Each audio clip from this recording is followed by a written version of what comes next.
RK, இந்த விவகாரத்தில் ஒரு தொடர்ச்சியான இது ஒரு 2 ஆண்டுகள் 3 ஆண்டுகளாக தொடர்ந்து நீடிக்கக்கூடிய ஒரு மோதல் போக்கு மாதிரியே இருக்குன்னா இது மாநிலத்தினுடைய நலனுக்கு சரியா இருக்கா இல்லை அதை எப்படி அணுக வேண்டியிருக்குன்னு பார்க்கல. இவருக்கு 72 வயசு தான் ஆகுது. ஆனால் அடிப்படையில் ஒரு பிரச்சனை இருக்கு. இவர் பாஜகவினுடைய ஸ்டேட் பிரசிடென்டா இல்லை கவர்னராங்கிற டவுட் அவருக்கு நடந்து அது ஃபர்ஸ்ட்ல இருந்தே டே 1ல இருந்து இருந்து கொண்டே இருக்கிறது. 2021 இருந்து இருந்து கொண்டு இருக்கிறது. அதன் வெளிப்பாடாகத்தான் இன்னைக்கு 7 பக்கம் ஒரு அறிக்கை தான் வந்திருக்கிறது. அதை அங்கே படித்த இது இன்னைக்கு இப்போ ட்விட்டர் தளத்தில் அவர் போட்டிருக்காரு. அதில் என்னன்னா பிஜேபியினுடைய அரசாங்கத்தினுடைய பாலிசிஸ் எல்லாமே ஒரு 4 பக்கத்துக்கு கூறியிருக்கிறாரு. அதெல்லாம் சூப்பர் சுப்பீரியர் சூப்பர்லேட்டிவ். ஆனால் இங்க வர்றாரு தலித் பிரச்சனையை பேசுறாரு. இது அரசாங்கத்துக்கு ஒரு செக் அண்ட் பேலன்ஸா கூட பார்க்கலாம். அதாவது சாதாரண காலத்தில் இவர் ஒரு அரசியல்வாதியாக செயல்படவில்லை என்றால், பாஜகவினுடைய ஸ்டேட் தலைவராக செயல்படவில்லை என்றால், இவருக்கு என்ன தோணுதுன்னா இவர் தான் அண்ணாமலை நினைச்சுக்கிறாரு நினைக்கிறேன்.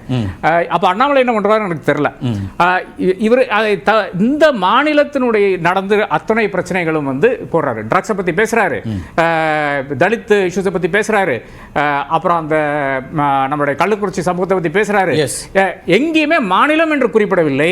ஆனால் இந்த பிரச்சனை இருக்கு, இந்த பிரச்சனை இருக்கு, இந்த பிரச்சனை இருக்கு தெளிவாக மாநிலத்தில் நடந்த விஷயங்களை மட்டும் அடிப்படையிட்டு கொண்டு பேசுகிறார், குறிப்பிட்டு கொண்டு பேசுகிறார். இது எல்லாம் மோசம், இந்த மாநிலத்தில் நடக்கிறது எல்லாம் மோசம். அப்புறம் மத்திய அரசாங்கத்துக்கு எதிராக குரல் கொடுக்கின்ற நபர்கள் ஆன்டி சோஷியல் எலிமெண்ட்ஸ். அது எப்படி கொண்டு வர்றாருன்னு பாத்தீங்கன்னா 7ஆம் பக்கத்தில் ரொம்ப தெளிவாக என்ன பண்றாருன்னு பாத்தீங்கன்னா, அதாவது நம்மளுடைய தேசத்தினுடைய டெவலப்மெண்ட்ல விருப்பம் இல்லாதவர்கள் கான்ஸ்டிடியூஷன்ஸ் இன் டேஞ்சர்னு சொல்றாங்க. இது யாருடைய ஃப்ரேஸ்னு பாத்தீங்கன்னா, இது அமித்ஷாவுடைய ஃப்ரேஸ், நரேந்திர மோடியினுடைய ஃப்ரேஸ். இவர்கள் பாஜகவினுடைய டாக்கிங் பாயிண்ட்ஸ் அப்படியே எடுத்து ஒரு பிரஸ் ரிலீஸ் அடிச்சா எப்படி இருக்கும், அதுதான் அந்த மாதிரி தான் இருக்கிறது. சார் கோபாலகிருஷ்ண காந்தியை பத்தி பேசினாரு. நான் இன்னும் அங்கேயே சர்வ் பண்ண நம்மளுடைய எம்.கே. நாராயணனை பத்தி பேசுறேன். எம்.கே. நாராயணன் இன்னும் கொஞ்சம் பொலிட்டிக்கலி ஆக்டிவ், கோபாலகிருஷ்ண காந்தியை விட பொலிட்டிக்கலி ஆக்டிவ் நபர் இருந்தார். ஐரணி என்னன்னா, கோபாலகிருஷ்ண காந்தி பிற்காலத்தில் 2 முறை வைஸ் பிரசிடென்டா கூட கண்டெஸ்ட் பண்ற ஒரு நபரா இருக்கிறாரு. பட் அதை தாண்டி இருக்கின்ற விஷயம் பாத்தீங்கன்னா, எம்.கே. நாராயணன் அங்க சிங்கூர் போராட்டம் நடக்கின்ற அந்த சமயத்துல அந்த அரசாங்கத்துக்கு எவ்வளவோ இன்னல்கள் கொடுத்த மனிதனா இருக்கிறார். ஆனால் அந்த எம்.கே. நாராயணன் கூட ஒரு இஷ்யூ வருகிறது, அந்த இஷ்யூல ஒரு போராட்டம் வெடிக்கிறது, அந்த போராட்டத்தை பேஸ் பண்ணி இருக்கின்ற கேள்விகள் மட்டும்தான் கேட்கிறாரே தவிர, அதை தாண்டி அந்த அரசாங்கத்தினுடைய அந்த கான்ஸ்டிடியூஷனல் ரெஸ்பான்சிபிலிட்டியை क्वेश्चन பண்ணவில்லை. அரசாங்கத்தினுடைய அந்த நீங்க நிக்கணுமா வேண்டாமா, உங்களை டிஸ்மிஸ் பண்ணிடுவேன் என்று தன்கர் பேசின அந்த வார்த்தைகள் இவர் யூஸ் பண்ணவில்லை. அதுக்கு நேர்மாறாக இவர் என்ன செய்து கொண்டிருக்காருன்னு பாத்தீங்கன்னா, எம்.கே. நாராயணன் ஒரு காலத்தில் பில்லில் உட்கார்ந்துருந்தாங்க. அவர் கையெழுத்து போட முடியும்னா கையெழுத்து போட்டு அமைச்சிருக்காரு, இல்லை என்றால் மேல பிரசிடென்ட்க்கு ரெஃபர் பண்ணியிருக்காரு. அவருக்கு அவருடைய அதிகார பரிதியில் இல்லை என்றால், மாநிலத்தினுடைய அதிகார பரிதியில் இல்லை என்றால் மேல ரெஃபர் பண்ணியிருக்காரு. இவர் என்ன பண்ணாரு, உட்கார்ந்துட்டே இருந்தார். 24 மாசம் 30 மாசம் உட்கார்ந்துட்டு அதன் பிறகு தன்னுடைய அதிகார பரிதியில் இல்லை என்று கூறிக்கொண்டு பல பில்லுகளை பிரசிடென்ட்க்கு அனுப்பி வைத்தார். அது ஒரு வழக்கு இன்னைக்கு சுப்ரீம் கோர்ட்ல இருக்கிறது. தமிழ்நாடு அது போடவில்லை, அது கேரள மாநிலம் போட்டிருக்கிறது. இப்போ ஆக மொத்தம் என்னன்னு பாத்தீங்கன்னா, இப்போ ஒரு லைம் லைட்ல இருக்க வேண்டும். இது ஒரு ஆப்பர்ச்சுனிட்டியா வருது. ஆகஸ்ட் 15 ஒரு ஆப்பர்ச்சுனிட்டியா வருது. அந்த ஆப்பர்ச்சுனிட்டியை ஆளுநருக்கு லைம் லைட்ல இருக்க வேண்டிய என்ன தேவை இருக்குது? ஒரு அரசியல் கட்சியில் அவர் போய் தேர்தலில் நிக்க போறதுல அவர் லைம் லைட்ல இருக்கணும்னு ஆசைப்படுறாருன்னு ஒரு பாயிண்ட்டுக்கு எங்க இருந்து? ஏன்னா ஜூன் 15ஆம் தேதி போயிட்டு எல்லா ஒரு வளம் பார்த்துட்டு வந்தார். எல்லா பெரியவர்களையும் பார்த்து அம்மா தாயே வணக்கம், எனக்கு ஒரு எக்ஸ்டென்ஷன் கொடுத்துருங்க அப்படின்னு பேசிட்டு வந்தார். ஆனா ஜூன் 30 இன்னைக்கு டேட் ஆகுது, ஆகஸ்ட் 14 ஒன்னும் வந்தபாடு கிடையாது. ஏனென்றால் அவர்கள் இன்னும் யோசித்துக் கொண்டிருக்கிறார்கள். கேரளா, தெலுங்கானா, பாண்டிச்சேரி, தமிழ்நாடு 4 இடம் வேகன்சியா இருக்குது. அந்த 4 இடத்துக்கு என்ன பண்றதுன்னு இன்னும் யோசிச்சு கொண்டிருக்கிறார்கள். அவர்களுக்கு எவ்வளவோ விஷயங்கள் ஒரு கிரைசிஸ்ல இருந்து இன்னொரு கிரைசிஸ்க்கு ஜம்ப் பண்ணி கொண்டிருக்கிற ஒரு விஷயமா இருக்கிறது. முந்தானத்தில் 4 நாளுக்கு முன்னாடி பங்களாதேஷ் வெடிக்கிறது. அது டீல் பண்றதுக்கு ஒரு 2 நாள் ஆறுக்குள்ள இங்க ISI தலைவரை சிறைப்படுகிறார்கள் பாகிஸ்தான்ல. அது அதோட மாபெரும் டெவலப்மெண்டா இருக்கிறது. அப்போ இப்படி ஒவ்வொரு டெவலப்மெண்ட் ஒவ்வொரு நாள் வந்து கொண்டிருக்கிறது. இதெல்லாம் மணிக்கணக்கிற டெவலப்மெண்ட்ஸ்.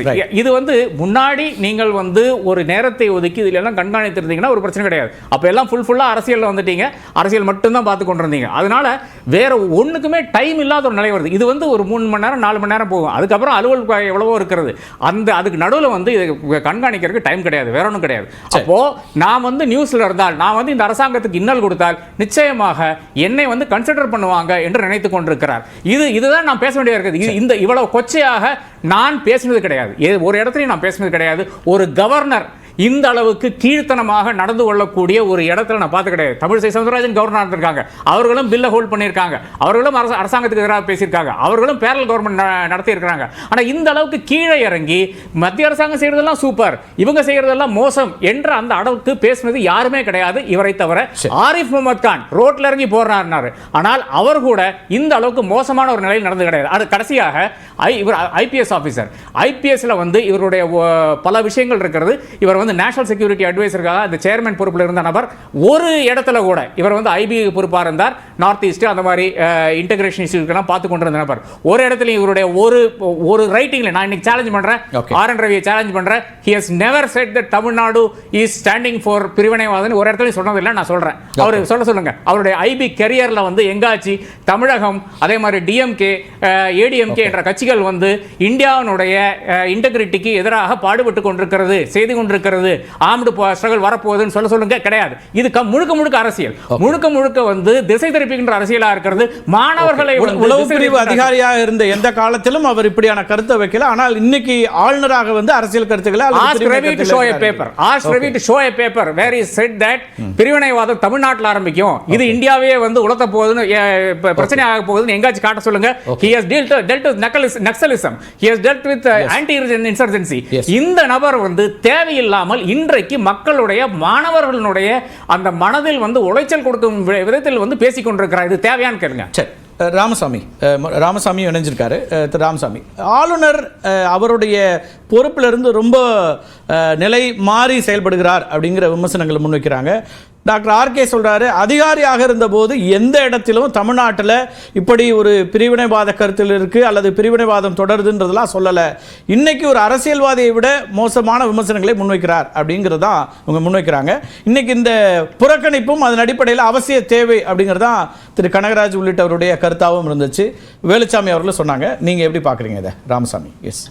பாரத மண்ணிற்கும் தமிழ் மக்களுக்கும் முதற்கண் வணக்கங்கள்.